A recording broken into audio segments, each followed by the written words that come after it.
Okay, so to start, we'll talk about Gabby. So she texted me and said, oh, by the way, just to mention, right now we're going through informal spring recruitment for Gamma Phi, so if you're interested, I can give you information and stuff about what's gonna be happening. Which is stupid because I freaking told her back before she ran, or rushed, I should say, that I would rush with her just for like the fun experience, but I wasn't gonna freaking join. So she texted me this and I'm like, but why would I rush by myself? It makes no sense. I told you I would rush with you so we could rush together and have that like friend experience, but I wasn't gonna join.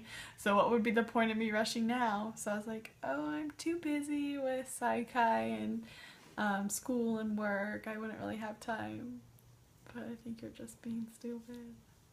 That happened just right now. Oh. I'm supposed to hang out with her tomorrow, which will be exciting. What are you guys doing? I don't know. I'm dragging Eric down with me though. I'm gonna make him come.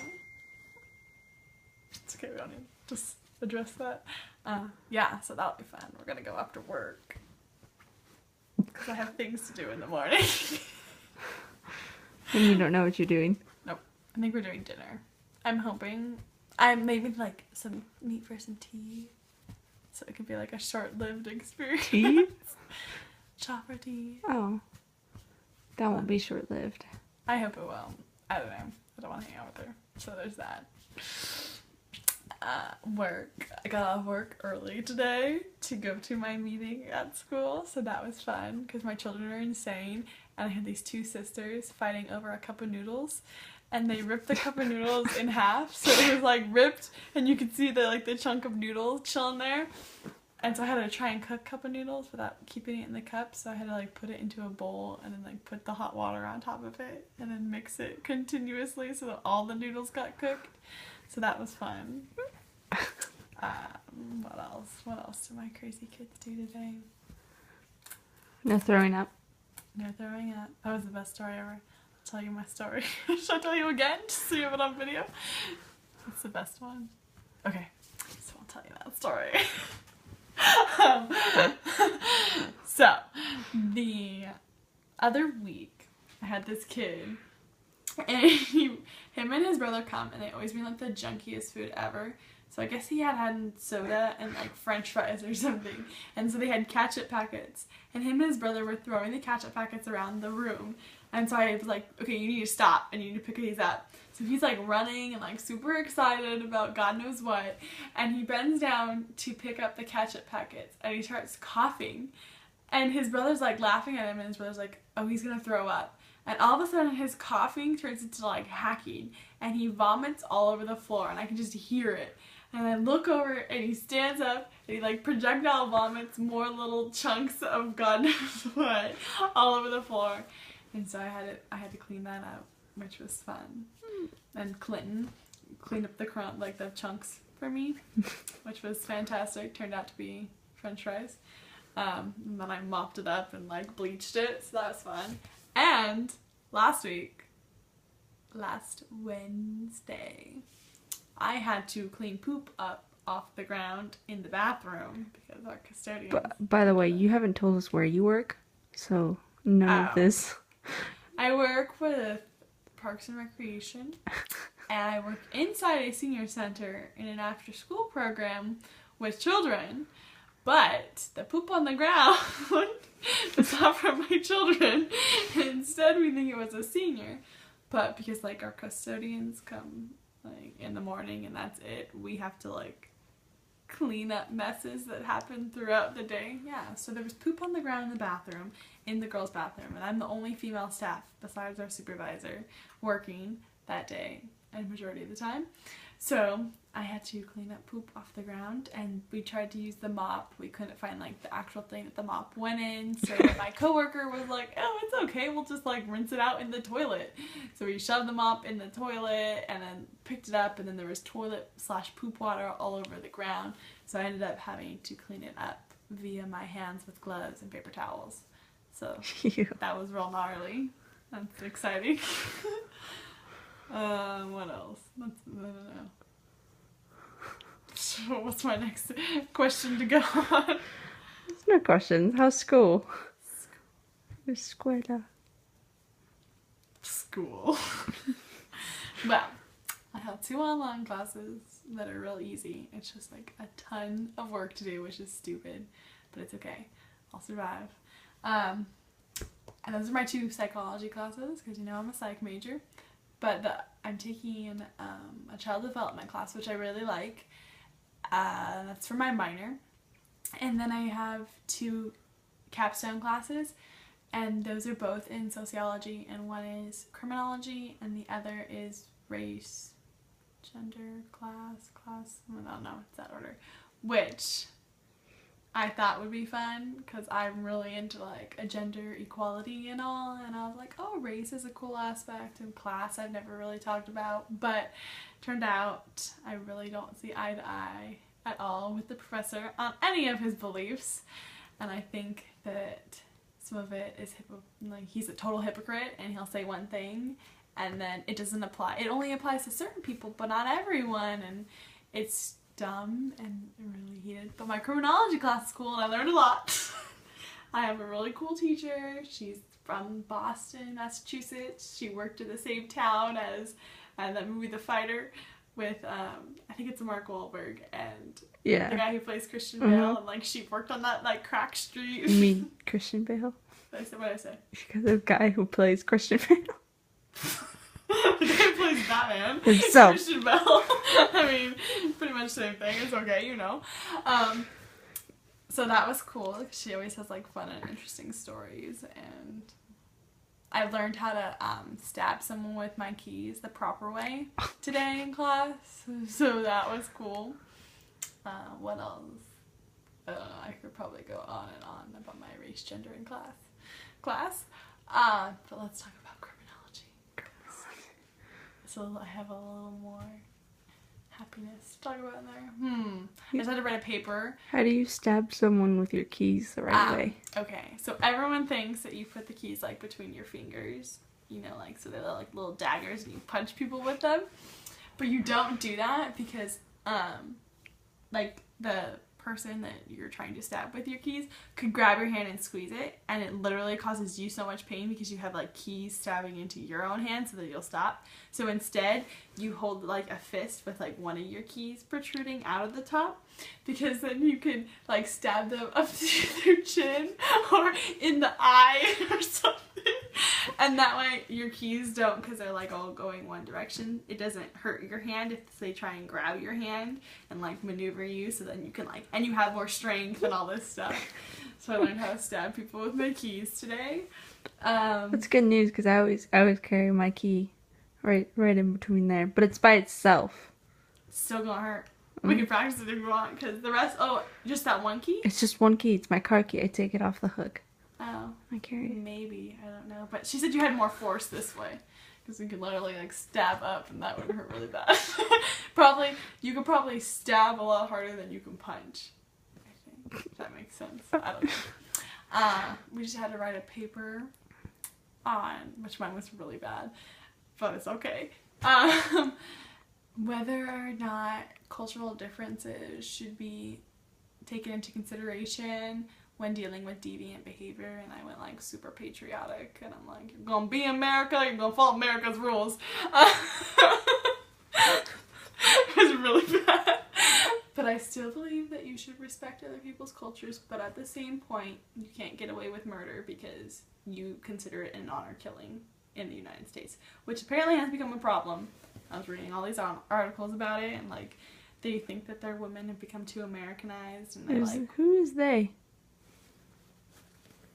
People of other cultures. I don't want to okay. I don't know. Bring them down. We'll just say those cultures, and they'll literally, if they can't like murder their daughter for becoming too Americanized, that they'll murder like boyfriends and boyfriend families or whoever they can get to. So to me, it's not really a cultural thing now. I think that's just like a little too crazy. That should shut that down. I also learned that Islamic cultures condemn any violence against women, so I kind of thought that was interesting that they don't consider that violence. And so you can't do like domestic violence. So then I'm like, well, why would it be like domestic violence here in the United States with different cultures and things. Like, you can't just say it's okay because of your cultural beliefs.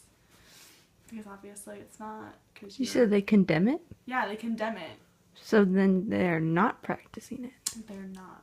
But they believe that they're like, women should be obedient. But they condemn violence. So therefore, if they're trying to use that as a reasoning behind what they're doing, it makes no sense. And therefore, they're just using our culture as an excuse to me. And that's unfair. And it shouldn't be used as an excuse.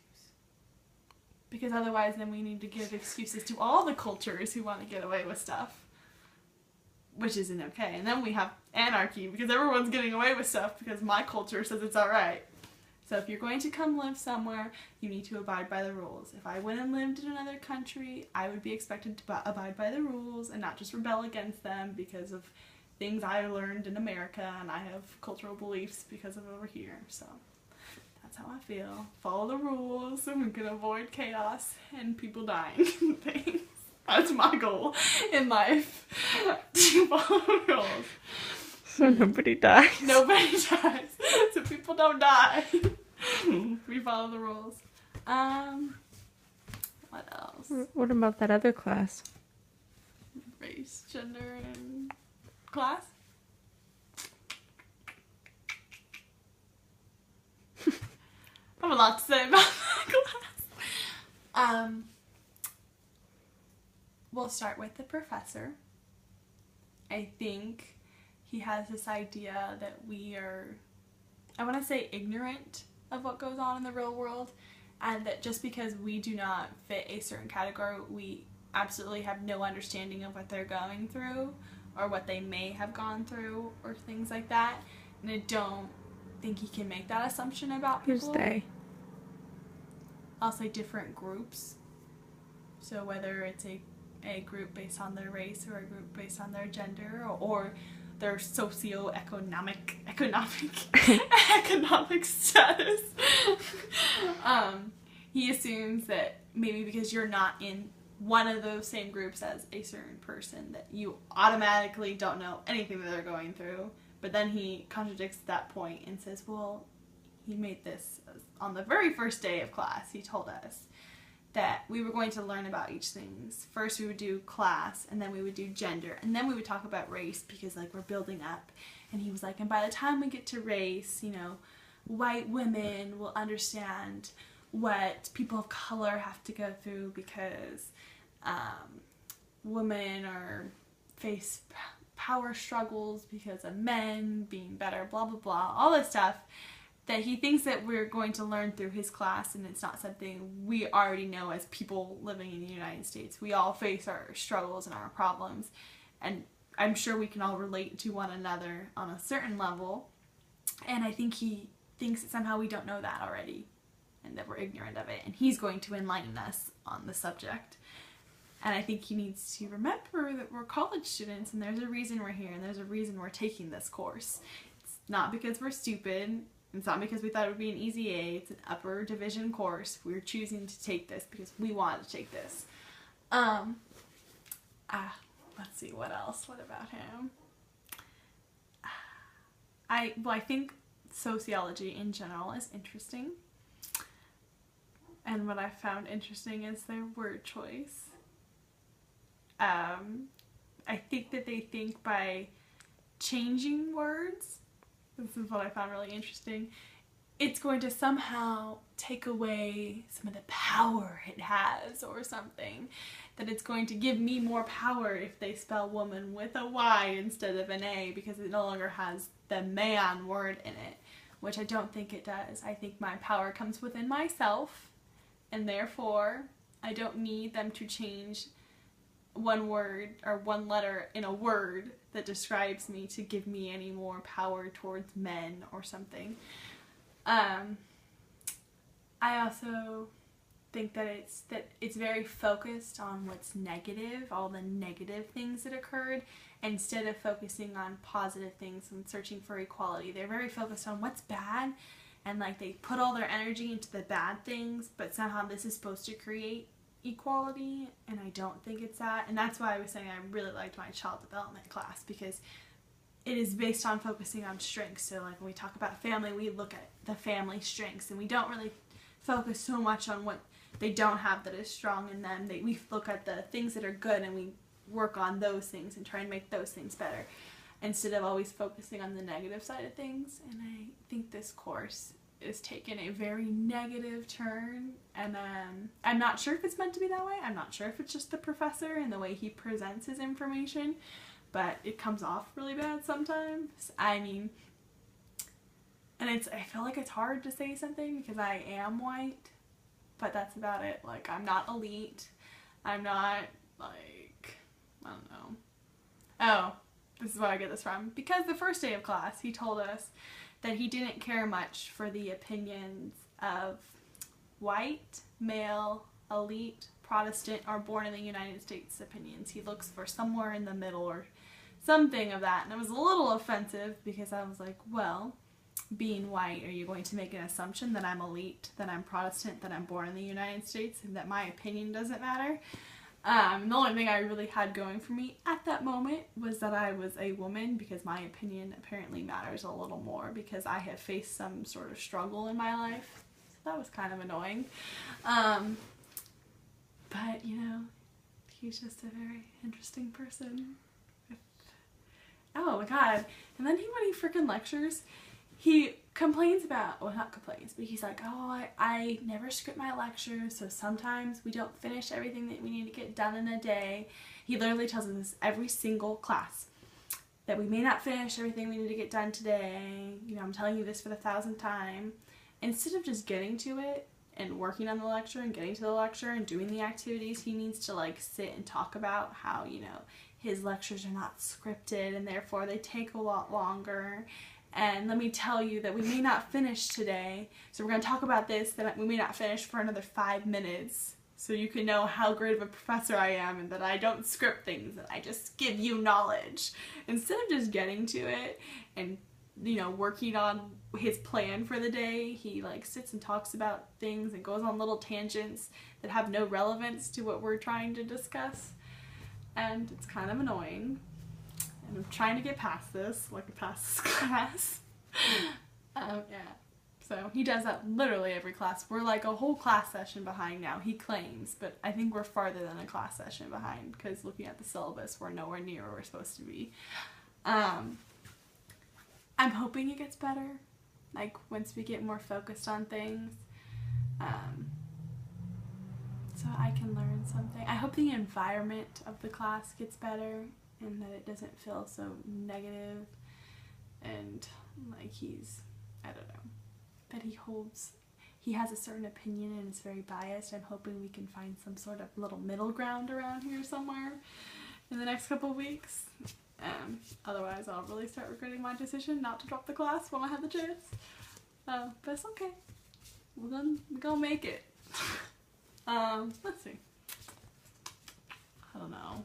I can go on and on about that class, but I prefer not to when you have to write about it. It's okay. You can talk about it. I don't care. I don't know. I think I vented enough earlier. I should like re-vent. I don't even know if that's a word, but I just made it into one. Oh, okay. I'll talk about when he refers to Same professor, the Soch one, that I don't really agree with on his anything, we'll say.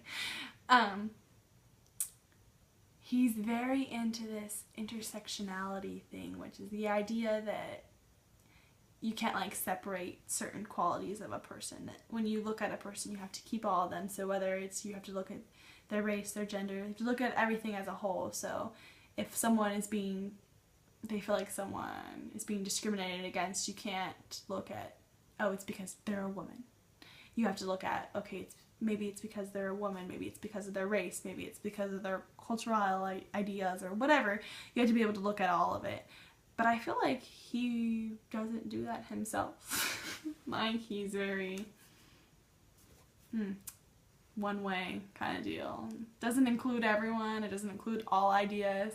He refers to the LGBT community as just that, which I'm pretty sure they have added QIA now, but no, it's just that, and we just focus on that. And I think he's like forgetting aspects, but yet we're supposed to talk about all these things. And then I had a fit today because I guess this is actually accepted, because I've seen it in a couple places, but I'm going to talk about it because I don't think so. Racism, that only white ethnicity can be racist because they hold the power, and that other ethnicities and races cannot be racist, but they can be discriminatory or biased in a way. And it's all because apparently white people have the power. But in my opinion, power is something that you give to yourself, or someone can give to you. So if you allow someone to have more power than you, then they have more power. But if you do not allow them to have more power, then they don't.